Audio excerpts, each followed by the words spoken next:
Et si le méchant le plus effrayant que vous rencontriez était le murmure dans votre propre tête? Aujourd'hui, nous explorons le monde envoûtant des thrillers psychologiques de l'âge d'or du cinéma. Ces chefs-d'œuvre de manipulation mentale des années 1930 aux années 1950 qui ont jeté les bases de tout ce qui a suivi. Ce sont les films qui ont osé explorer la fragilité de l'esprit humain, la fine ligne entre la réalité et l'illusion et l'obscurité tapie chez les gens ordinaires. Commençons notre voyage. Numéro 1, M, 1931. Le chef-d'œuvre glaçant de Fritz Lang, M, est peut-être le thriller psychologique définitif du début de l'ère du cinéma parlant. Le film suit le monde criminel de Berlin et la police qui traque simultanément un meurtrier d'enfants interprété avec un talent troublant par Peter Lorre dans son rôle décisif. Ce qui rend M révolutionnaire, c'est sa volonté d'explorer l'esprit de son monstre. Non pas pour excuser ses actions, mais pour le présenter comme un être humain tourmenté, incapable de contrôler ses impulsions les plus sombres. La scène où le personnage de Lorre implore la compréhension devant un tribunal de criminels reste l'un des moments les plus complexes psychologiquement du cinéma. L'utilisation du son par Lang, en particulier le sifflement obsédant du tueur de Dans le hall du roi de la montagne, crée une atmosphère de terreur qui persiste longtemps après le visionnage. M n'était pas seulement en avance sur son temps. Il a créé un modèle pour les thrillers psychologiques que les cinéastes suivent encore près d'un siècle plus tard. Le style visuel expressionniste allemand du film, avec ses ombres et son cadrage claustrophobe, reflète parfaitement la psychologie tordue qu'il explore. Numéro 2, Rebecca, 1940. Le premier film hollywoodien d'Alfred Hitchcock est le seul à remporter l'Oscar du meilleur film. Rebecca plonge les spectateurs dans un cauchemar gothique de manipulation psychologique. Basé sur le roman de Daphné du Maurier, le film suit une jeune mariée sans nom qui épouse le riche veuf, Maxime de Winter, et retourne avec lui dans son imposant manoir, Manderley. Là, elle se retrouve à vivre dans l'ombre de Rebecca, la première épouse apparemment parfaite de Maxime, dont la présence est maintenue vivante par la sinistre gouvernante, Madame Danvers. Hitchcock crée magistralement une atmosphère suffocante où la paranoïa et l'insécurité croissante de la protagoniste deviennent presque insupportables. La force du film réside dans son exploration de la manière dont une personne peut être psychologiquement terrorisée, non par des menaces physiques, mais par la mémoire et la suggestion. Mrs. Danvers de Judith Anderson reste l'un des méchants les plus effrayants du cinéma, précisément parce que ses méthodes sont psychologiques plutôt que physiques. Malgré les limitations du code de production de l'époque, Hitchcock a trouvé des moyens d'explorer un territoire psychologique profondément troublant, faisant de Rebecca un modèle pour d'innombrables thrillers psychologiques à venir. Numéro 3, Gaslight, 1944. Tellement influent qu'il a donné son nom à une tactique de manipulation psychologique que nous référons encore aujourd'hui. Gaslight de George Cukor met en vedette Ingrid Bergman dans le rôle de Paula, une femme dont le mari, Gregory, tente systématiquement de la rendre folle. Situé dans le Londres victorien brumeux, les intérieurs claustrophobes du film reflètent l'état mental de plus en plus piégé de Paula, alors que son mari l'isole, déplace des objets dans la maison et la fait douter de ses propres perceptions, notamment le gaz qui s'affaiblit sans explication. Bergman a remporté son premier Oscar pour son interprétation d'une femme au bord de la folie, exprimant à la fois vulnérabilité et force intérieure. L'éclat du film réside dans la manière dont il plonge les spectateurs directement dans l'état psychologique de Paula, nous faisant remettre en question avec elle ce qui est réel et ce qui est manipulation. Gaslight était révolutionnaire à son époque pour son examen de la violence psychologique au sein du mariage, un sujet rarement abordé dans le cinéma des années 1940. L'exploration par le film de la manière dont la confiance peut être utilisée comme une arme contre quelqu'un reste étrangement pertinente. Bien qu'il ait près de 80 ans, les mécanismes psychologiques présentés sont si précis que les professionnels de la santé mentale se réfèrent encore au film lorsqu'ils discutent des tactiques de manipulation. Numéro 4. Spellbound, 1945. La fascinante plongée d'Hitchcock dans la psychanalyse suit le docteur Constance Peterson, une psychanalyste qui tombe amoureuse du nouveau directeur de son hôpital psychiatrique, pour découvrir qu'il est un imposteur souffrant d'amnésie et potentiellement un meurtrier. Ce qui suit est une course contre la montre pour débloquer ses souvenirs refoulés et prouver son innocence. Le film est surtout célèbre pour sa séquence de rêve conçue par Salvador Dali, avec des yeux géants, des perspectives déformées et des images symboliques qui ont donné vie à l'esprit subconscient à l'écran. C'était l'une des premières tentatives sérieuses d'Hollywood de visualiser la psychanalyse freudienne, la traitant non pas comme une pseudo-science, mais comme un moyen légitime de comprendre le traumatisme. Loi. La partition riche en thérémine de Miklos Rozsa accentue le sentiment de désorientation psychologique. Bien que certaines de ces théories psychologiques puissent sembler dépassées aujourd'hui, la maison du Dr Edward était révolutionnaire à son époque en suggérant que la maladie mentale n'était pas un défaut de caractère, mais le résultat d'un traumatisme passé qui pouvait être guéri. La finale enneigée du film, où la mémoire refoulée et la réalité entrent violemment en collision, reste l'une des séquences les plus psychologiquement perspicaces de Hitchcock. Numéro 5. Le poison, 1945. Le portrait sans concession de l'alcoolisme par Billy Wilder suit Don Burnham à travers une beuverie de 4 jours, dépeignant ses hallucinations, son désespoir et sa détérioration psychologique avec un réalisme sans précédent pour son époque. Le film était révolutionnaire en traitant la dépendance non pas comme un échec moral, mais comme une condition psychologique complexe. La performance de Milan lui a valu un Oscar alors qu'il incarnait un homme à la fois conscient de lui-même et autodestructeur. Le travail de caméra de Wilder est particulièrement efficace pour transmettre l'état psychologique de Burnham, notamment dans la séquence cauchemardesque où Burnham hallucine une chauve-souris attaquant une souris qui sort d'un trou dans son mur. Et l'utilisation de techniques de caméra subjective dans le film place les spectateurs inconfortablement dans l'esprit d'un homme perdant pied avec la réalité. Le poison a ouvert de nouvelles voies par sa volonté d'explorer les aspects psychologiques de la dépendance à une époque où ces problèmes étaient rarement discutés ouvertement. Les scènes de Burnham dans le service des alcooliques de l'hôpital Bellevue offrent un aperçu poignant de la façon dont la maladie mentale était traitée dans les années 1940. Malgré les inquiétudes du studio selon lesquelles le public ne regarderait pas un film sur l'alcoolisme, il est devenu un succès critique et commercial, prouvant que la complexité psychologique pouvait être à la fois artistiquement et commercialement viable. Numéro 6. Notorious, 1946. Un autre chef-d'œuvre d'Hitchcock, Notorious, met en vedette Ingrid Bergman dans le rôle d'Alicia Huberman, la fille d'un espion nazi condamné qui est recruté par l'agent gouvernemental T.R. Devlin pour infiltrer un groupe de nazis dans le Brésil d'après-guerre. La complexité psychologique émerge lorsqu'Alicia et Devlin tombent amoureux, seulement pour qu'il la pousse dans les bras et le lit d'Alexander Sebastian, un nazi qu'elle doit séduire pour obtenir des informations. Le génie du film réside dans la manière dont il explore le coût psychologique de l'utilisation de l'amour et du sexe comme arme, et comment la jalousie et le devoir entrent en conflit chez Devlin alors qu'il prostitue essentiellement la femme qu'il aime pour des fins patriotiques. Hitchcock crée des scènes d'une tension insupportable alors qu'Alicia réalise qu'elle est lentement empoisonnée par Sébastien et sa mère après qu'il découvre sa véritable identité. Le célèbre long zoom d'un angle élevé à un gros plan extrême d'une clé dans la main d'Alicia reste l'une des visualisations les plus parfaites du cinéma de la concentration psychologique au milieu du danger. Bien que contraints par le code de production, Hitchcock et le scénariste Ben Hecht ont trouvé des moyens d'explorer des thèmes profondément adultes de manipulation sexuelle, de jalousie et de guerre psychologique qui étaient remarquablement sophistiqués pour le Hollywood de 1946. Numéro 7, The Spiral Staircase, 1946. Le thriller atmosphérique de Robert Siodmak suit Helen, une servante muette travaillant dans un manoir victorien lugubre pendant une tempête, alors qu'elle réalise qu'un tueur en série ciblant les femmes imparfaites est à l'intérieur de la maison. L'œil du tueur, montré dans des plans subjectifs troublants qui se déforment en regardant les victimes potentielles, révèle un esprit psychologiquement perturbé qui ne peut tolérer l'imperfection physique. Le mutisme d'Hélène la rend particulièrement vulnérable, à la fois comme cible pour le tueur et dans son incapacité à appeler à l'aide. Siodmak, formé à l'expressionnisme allemand, crée une maison d'ombre où le danger rôde à chaque coin et la terreur psychologique de Helen atteint un degré presque insupportable. L'exploration du validisme et de l'impact psychologique de la vulnérabilité dans un monde menaçant par le film était en avance sur son temps.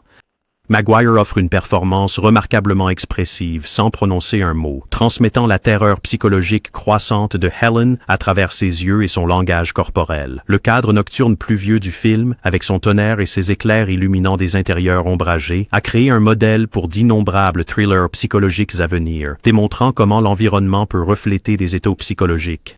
Numéro 8, La nuit du chasseur, 1955.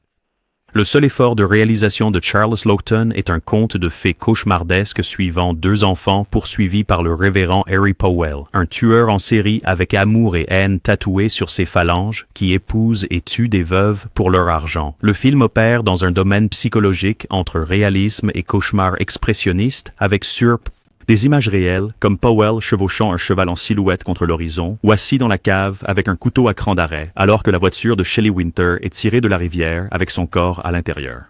Mitchum offre l'une des performances les plus terrifiantes du cinéma en tant qu'homme qui a déformé la religion pour justifier sa psychopathie, croyant qu'il fait l'œuvre de Dieu tout en satisfaisant sa soif de sang. Le film est particulièrement troublant dans sa manière de montrer la vulnérabilité des enfants confrontés à un mal adulte que personne d'autre ne croit exister. Le directeur de la photographie Stanley Cortez crée des images inoubliables influencées par l'expressionnisme allemand et le gothique américain qui extériorisent parfaitement l'horreur psychologique de l'histoire. Bien qu'un échec commercial à sa sortie, La Nuit du chasseur a été reconnu comme un chef-d'œuvre psychologique qui mélange de manière unique des éléments d'horreur, de films noirs et de contes de fées pour créer quelque chose de totalement original. Numéro 9, Assurance sur la mort, 1944.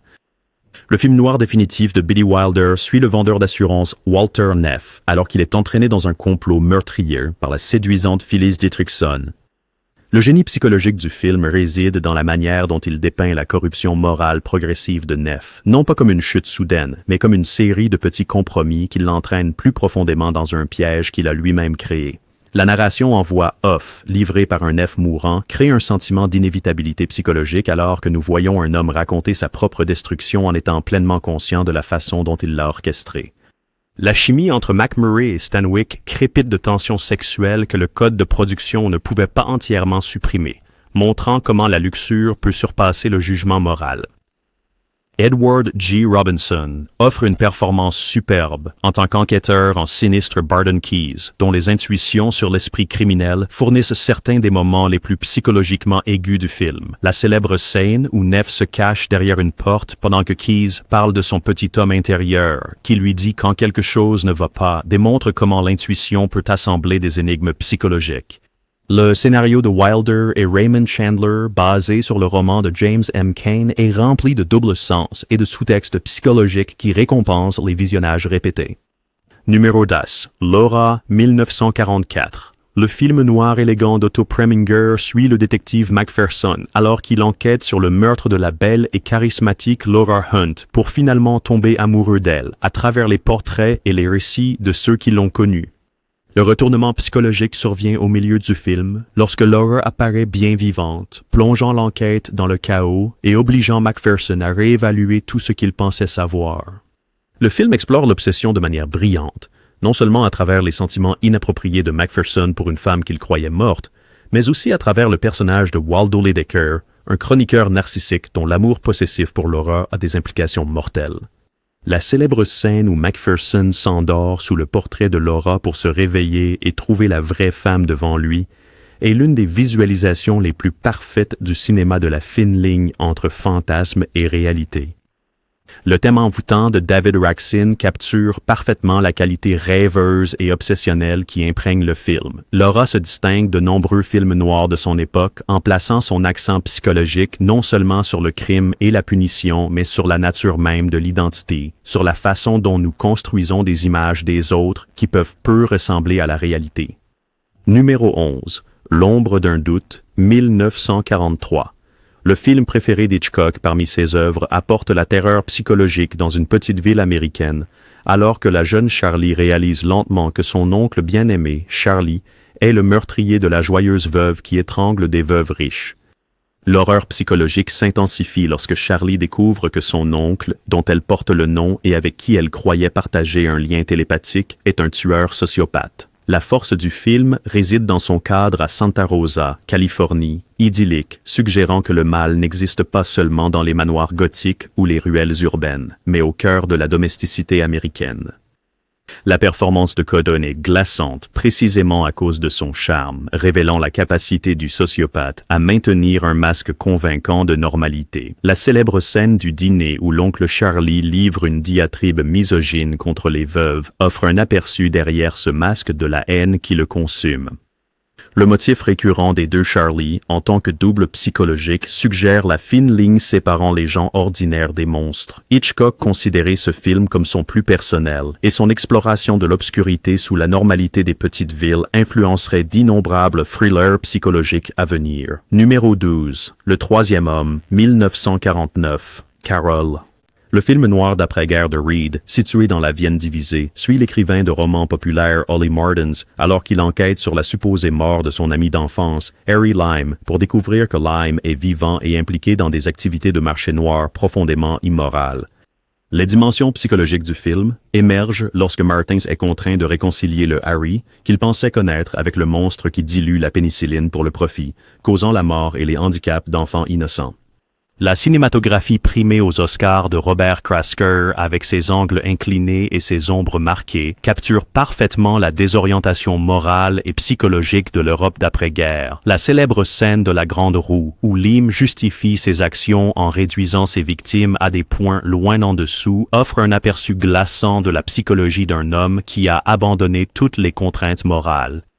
La musique de sitar d'Anton Karas crée une atmosphère à la fois enjouée et troublante, reflétant le mélange d'amitié et de trahison du film.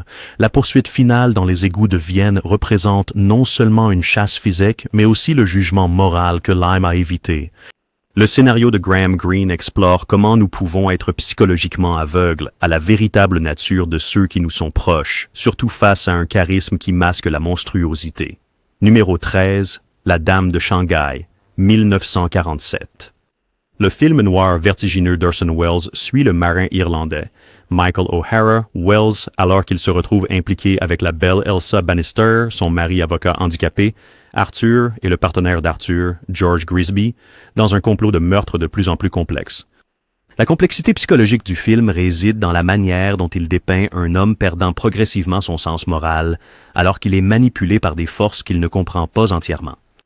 La célèbre fusillade culminante dans une galerie de miroirs représente physiquement la galerie de miroirs psychologiques que les personnages ont traversée tout au long où rien ni personne n'est tel qu'il semble.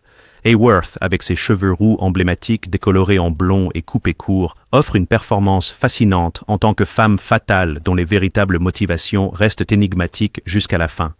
La mise en scène expressionniste de Welles crée une atmosphère onirique où les états psychologiques sont extériorisés par des angles de caméra extrêmes, une profondeur de champ et des compositions désorientantes. Bien que fortement remontés par le studio, ce qui entraîne des sauts narratifs parfois déroutants, ces discontinuités renforcent paradoxalement l'impact psychologique du film, obligeant les spectateurs à reconstituer le puzzle tout comme O'Hara doit le faire.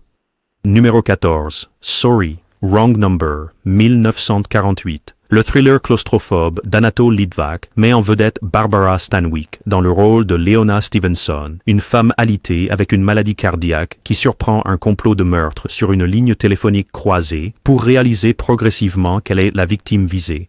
Le film se déroule presque en temps réel, alors que Leona, confinée à son lit, tente désespérément de reconstituer ce qui se passe à travers des appels téléphoniques, créant une tension psychologique insupportable. Des flashbacks révèlent comment le comportement contrôlant de Leona a poussé son mari, Henry, au désespoir financier et finalement a comploté son meurtre pour l'argent de l'assurance. Stanwyck livre une performance magistrale, exprimant la transformation de Leona d'invalide impérieuse à victime terrifiée entièrement depuis son lit. La perspicacité psychologique du film réside dans la manière dont il dépeint la prise de conscience croissante de Leona sur la façon dont les autres la perçoivent réellement. Non pas comme le centre de leur univers, mais comme un obstacle à éliminer. Le design sonore est particulièrement efficace, utilisant des grésillements téléphoniques, des signaux d'occupation et des voix d'opérateurs pour créer un paysage sonore de frustration et de terreur croissante. Les derniers moments du film, alors que Leona entend le tueur entrer chez elle pendant qu'elle est au téléphone avec son mari, créent une terreur psychologique d'autant plus efficace parce qu'il ne montre pas. Numéro 15. Diabolique, 1955. Le chef-d'œuvre de terreur psychologique d'Henri-Georges Clouzot suit la femme et la maîtresse d'un directeur d'école brutal alors qu'elles conspirent pour le tuer, seulement pour que son corps disparaisse, et des événements de plus en plus étranges suggèrent qu'il pourrait ne pas être mort après tout. Le film crée une atmosphère de suspense presque insoutenable alors que les deux femmes, initialement unies dans leur plan, commencent à douter l'une de l'autre et de leur propre santé mentale. Clouzot, souvent appelé le Hitchcock français, crée des séquences de pure horreur psychologique, notamment lorsque l'homme supposé mort semble sortir d'une baignoire, une scène qui aurait fait s'évanouir des spectateurs dans les salles de cinéma. Le cadre du film, dans un pensionnat délabré avec sa piscine trouble, crée un décor parfait pour le dénouement psychologique de ses personnages. Bien que techniquement français et situé Légèrement en dehors de l'âge d'or traditionnel d'Hollywood, Les Diaboliques a eu une influence énorme sur les thrillers psychologiques américains et mérite d'être inclus pour sa construction parfaite et son dénouement dévastateur. L'exploration du film sur le gaslighting et la manipulation psychologique a établi une norme à laquelle les thrillers se mesurent encore près de 7 décennies plus tard. Numéro 16, Touch of Evil, 1958. Le chef-d'œuvre baroque noir d'Orson Welles s'ouvre avec l'un des plans séquences les plus célèbres du cinéma, une prise continue de 3 minutes suivant une voiture avec une bombe à retardement, et ne relâche jamais son exploration de la corruption à la fois institutionnelle et psychologique. Charlton Heston joue le rôle de l'officier mexicain des stupéfiants Mike Vargas, qui se retrouve impliqué dans une enquête sur un meurtre à la frontière contrôlé par le capitaine de police américain corrompu Hank Quinlan. Les aspects psychologiques émergent alors que Quinlan, autrefois un policier honnête avec une intuition remarquable sur la culpabilité, en est venu à fabriquer des preuves pour obtenir des condamnations. Welles ne se fait aucune vanité en tant que Quinlan, bouffi et en sueur, créant l'un des fonctionnaires corrompus les plus complexes du cinéma. Un homme qui a commencé avec de bonnes intentions, mais dont le besoin psychologique de certitude l'a conduit à trahir son insigne. Le cadre frontalier du film devient une métaphore des limites morales franchies, tandis que la musique imprégnée de jazz de Henry Mancini accentue le sentiment de désorientation psychologique. L'épreuve de Janet Leigh au Mirador Motel, où elle est terrorisée par un gang en blouson de cuir, crée un sentiment de vulnérabilité psychologique que Leigh revisiterait 2 ans plus tard dans Psycho. Bien que remonté par Universal contre la volonté de Welles, même dans sa forme compromise, Touch of Evil reste un thriller psychologique d'une richesse et d'une complexité inégalée. Numéro 17. L'inconnu du Nord Express, 1951. L'adaptation par Hitchcock du roman de Patricia Highsmith se concentre sur l'un des prémices les plus psychologiquement troublants de l'histoire du thriller. 2 étrangers se rencontrent dans un train et l'un propose qu'ils échangent des meurtres. Il tuera la personne qui dérange l'autre si l'autre tue la personne qui le dérange. La star de tennis Guy Haynes pense que ce ne sont que des paroles. Mais le psychopathe Bruno Antony est très sérieux et passe à l'acte en tuant la femme infidèle de Guy. Le génie psychologique du film réside dans Bruno, l'un des sociopathes les plus glaçants du cinéma, interprété avec un charme troublant par Walker dans ce qui serait son dernier rôle significatif avant sa mort prématurée. La fixation de Bruno sur Guy représente une extériorisation des sombres désirs de Guy lui-même. Il voulait que sa femme meure, mais manquait de la faillite morale pour agir en ce sens. Bruno sert de double psychologique à Guy, le ça à son surmoi. La célèbre séquence où Bruno traque sa victime à travers une fête foraine, ses lunettes reflétant son approche dans leur verre, reste l'une des visualisations les plus parfaites de l'intention prédatrice au cinéma. La confrontation culminante du film sur un carrousel hors de contrôle manifeste physiquement la spirale psychologique dans laquelle la vie de Guy est tombée depuis sa rencontre fatidique dans le train. Numéro 18, Sunset Boulevard, 1950. Le film noir hollywoodien de Billy Wilder commence avec son narrateur déjà mort, flottant face contre l'eau dans une piscine, un cadre psychologique qui signale immédiatement que nous sommes en territoire inconnu. Le film suit le scénariste en difficulté Joe Gillis, alors qu'il devient l'homme entretenu de l'ancienne star du cinéma muet Norma Desmond, dont la prise fragile sur la réalité s'effrite au fur et à mesure que l'histoire avance. L'acuité psychologique du film réside dans sa représentation de Norma, non pas comme un personnage fou unidimensionnel, mais comme une femme qui a construit un monde imaginaire élaboré pour se protéger de l'insupportable vérité de son obsolescence.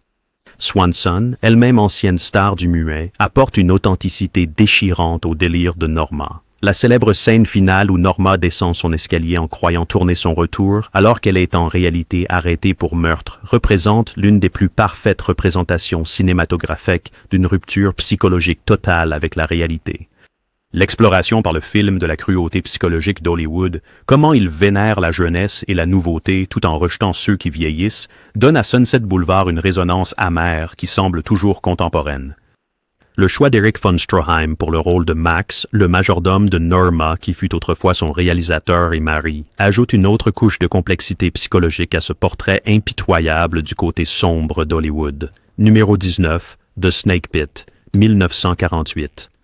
Le film révolutionnaire d'Anatole Litvak met en vedette Olivia de Havilland dans le rôle de Virginia Cunningham, une femme qui se retrouve internée dans un hôpital psychiatrique d'État sans aucun souvenir de la façon dont elle y est arrivée. Le film était révolutionnaire dans sa représentation sans détour de la description des conditions et traitements dans les institutions psychiatriques dans les années 1940, y compris la thérapie électroconvulsive et l'hydrothérapie.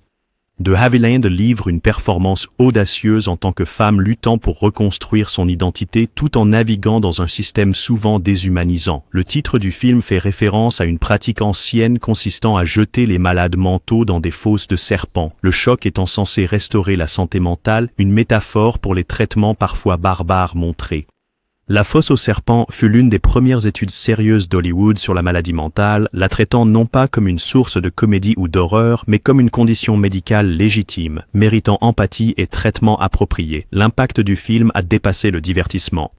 Il aurait inspiré des réformes dans les établissements de santé mentale à travers l'Amérique. Leo Genn offre un soutien solide en tant que psychiatre, aidant Virginia à reconstruire son traumatisme passé, en utilisant des techniques freudiennes qui étaient à la pointe pour l'époque. Bien que certaines de ces théories psychologiques puissent sembler dépassées aujourd'hui, l'humanisme compatissant du film et la performance déchirante de Havilland ont conservé leur puissance. Numéro 20, Soudain l'été dernier, 1959. L'adaptation par Joseph L. Mankiewicz de la pièce de Tennessee Williams met en vedette Elizabeth Taylor dans le rôle de Catherine Hawley, une jeune femme internée pour une apparente folie après avoir été témoin de la mort de son cousin Sébastien lors de vacances en Europe. Katharine Hepburn joue le rôle de Violette, la mère de Sébastien, qui veut que Catherine soit lobotomisée pour faire taire son récit délirant de la mort de Sébastien. Montgomery Clift est le neurochirurgien tourmenté, le docteur Kukrovich, qui doit déterminer si Catherine est vraiment folle ou si elle protège une terrible vérité. Le film défie les limitations du code de production, avec ses références codées mais claires à l'homosexualité de Sébastien et aux circonstances troublantes de sa mort. Taylor offre l'une de ses meilleures performances dans le monologue culminant, où les souvenirs refoulés de Catherine émergent dans un torrent de traumatisme psychologique. La serre où Violette s'occupe de plantes carnivores devient une métaphore parfaite pour les relations prédatrices au cœur de l'histoire. Bien que parfois théâtrale dans son approche, la volonté du film d'explorer des territoires psychologiques tabous, y compris le cannibalisme comme métaphore, le rend remarquablement audacieux pour son époque. La cinématographie en noir et blanc de Jack Hildyard crée des contrastes saisissants appropriés pour cette histoire d'extrême psychologique. Malgré l'ingérence du studio et les contraintes du code de production, Soudain l'été dernier reste une capsule temporelle fascinante de la manière dont Hollywood de cette époque abordait les troubles psychologiques et les traumatismes refoulés. Numéro 21, The Uninvited, 1944. L'histoire de fantômes atmosphériques de Lewis Allen suit les frères et sœurs, Roderick et Pamela Fitzgerald, qui achètent une maison en bord de falaise à Cornwall étrangement abordable pour découvrir qu'elle est hantée par l'esprit de son ancien propriétaire. Contrairement à de nombreux films de maisons hantées de l'époque, The Uninvited traite ces éléments surnaturels avec un sérieux psychologique, suggérant que les fantômes peuvent être de véritables manifestations de traumatismes non résolus et de secrets refoulés. Le film se concentre sur Stella, une jeune femme attirée par la maison où sa mère est morte dans des circonstances mystérieuses. Alors que les frères et sœurs enquêtent, ils découvrent une histoire complexe impliquant l'adultère, la jalousie et un possible meurtre. La sophistication psychologique du film réside dans la façon dont il relie les manifestations surnaturelles aux émotions humaines. Les zones froides inquiétantes, les sanglots inexplicables, le parfum de mimosa qui accompagne les apparitions spectrales. Le directeur de la photographie Charles Lang a reçu une nomination aux Oscars pour sa photographie en noir et blanc évocatrice, qui crée une palette visuelle où les états psychologiques et les occurrences surnaturelles se fondent harmonieusement. La performance envoûtante de Russell dans le rôle de Stella, psychologiquement vulnérable, ajoute une touche poignante, surtout à la lumière des luttes réelles de l'actrice avec l'anxiété et l'alcoolisme qui finiraient par lui coûter la vie à l'âge de 36 ans. Numéro 22, The Lodger, 1944. Le thriller atmosphérique de John Bram, situé dans le Londres victorien enveloppé de brouillard, suit un pathologiste obsessionnel qui loue une chambre dans la maison d'une famille tout en chassant secrètement des femmes en tant que Jack l'Éventreur. La présence physique imposante de Krager et les suggestions de sexualité refoulée rendent son interprétation de l'Éventreur psychologiquement complexe, plutôt que simplement monstrueuse. Le film explore l'impact psychologique de vivre avec un mâle non reconnu, alors que la famille accueille initialement cet homme cultivé et doux dans leur maison, la fille développant même des sentiments romantiques pour lui. Bram, un réalisateur émigré allemand, apporte des techniques visuelles expressionnistes pour créer un paysage psychologique où les ombres et FO, le brouillard, reflètent l'ambiguïté morale et les dangers cachés. Le film se concentre particulièrement sur la vulnérabilité psychologique des femmes dans une société patriarcale, où elles sont à la fois idéalisées et victimisées. La performance de Krieger est d'autant plus troublante, sachant que l'acteur, désireux de se débarrasser de son image lourde, a entrepris un régime draconien qui a contribué à sa crise cardiaque fatale à l'âge de 31 ans, peu après avoir terminé ce film. Bien que éclipsée par le film britannique précédent de Hitchcock du même nom, cette version de The Lodger se distingue comme l'une des interprétations hollywoodiennes les plus psychologiquement nuancées de la légende de Jack l'Éventreur. Numéro 23, Leave Her to Heaven, 1945. Le film noir en Technicolor de John M. Stahl met en vedette Gene Tierney dans le rôle d'Ellen Birrent, une femme dont l'amour devient si possessif qu'il se transforme en quelque chose de monstrueux. La complexité psychologique du film réside dans Ellen, qui n'est pas une méchante typique, mais une femme dont le besoin pathologique de posséder ceux qu'elle aime la pousse à éliminer quiconque pourrait réclamer leur attention. La scène la plus choquante du film montre Ellen regardant impassiblement le frère handicapé de son mari se noyer, refusant d'aider parce que son état exige trop de soins de la part de son mari. Tierney, habituellement choisi pour sa beauté, livre une performance glaçante qui lui a valu une nomination aux Oscars, notamment dans les moments où l'extérieur placide d'Hélène se fissure brièvement pour révéler la rage jalouse en dessous. Contrairement au monde sombre et en noir et blanc de la plupart des films noirs, Leave Her to Heaven se déroule en technicolor vibrant, avec des décors naturels luxuriants contrastant avec l'obscurité psychologique de son histoire. Le directeur de la photographie, Leon Shamroy, a remporté un Oscar pour son travail, créant des images dignes de cartes postales qui servent de décor ironique à l'horreur psychologique qui se déroule devant elle. L'exploration par le film de l'amour toxique et de la jalousie pathologique était exceptionnellement directe pour son époque, faisant de Leave Her to Heaven un thriller psychologique qui perturbe encore les spectateurs modernes. Numéro 24, Kiss of Death, 1947.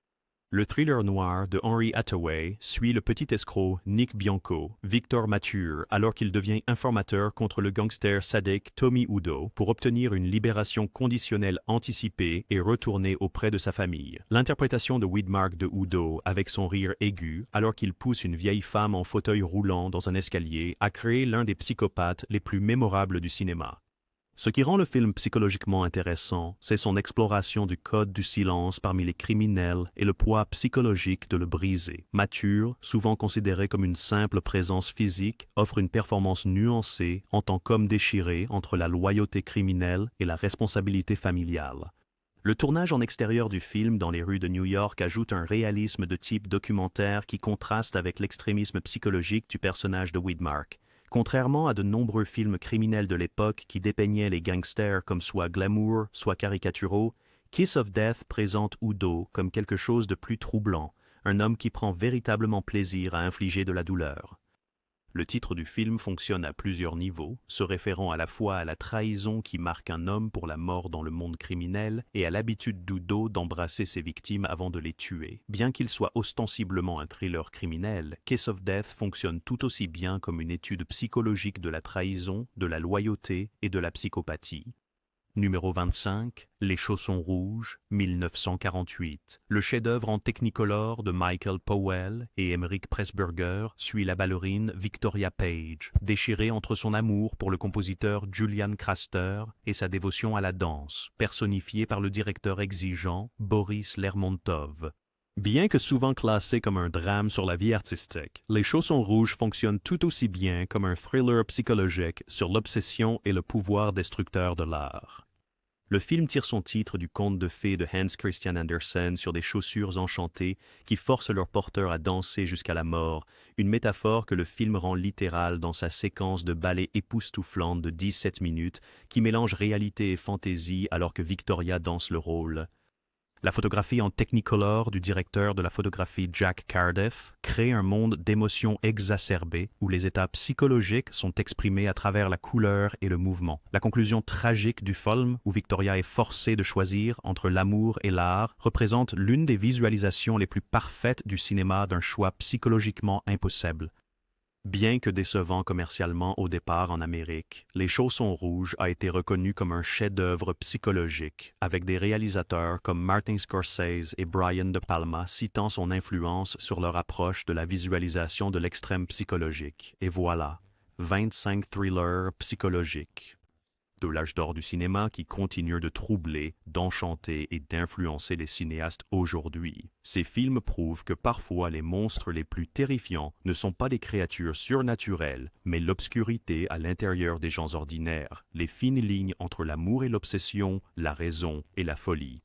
Si vous avez apprécié ce voyage à travers les ombres de l'esprit humain, appuyez sur le bouton s'abonner pour plus de plongées profondes dans le cinéma classique sur notre chaîne Golden Age Classics. Laissez un commentaire pour nous dire lequel de ces chefs-d'œuvre psychologiques est votre préféré ou s'il y a un thriller de l'âge d'or qui, selon vous, méritait une place sur notre liste. Jusqu'à la prochaine fois, souvenez-vous, les voyages les plus effrayants sont souvent ceux qui se déroulent entièrement dans l'esprit.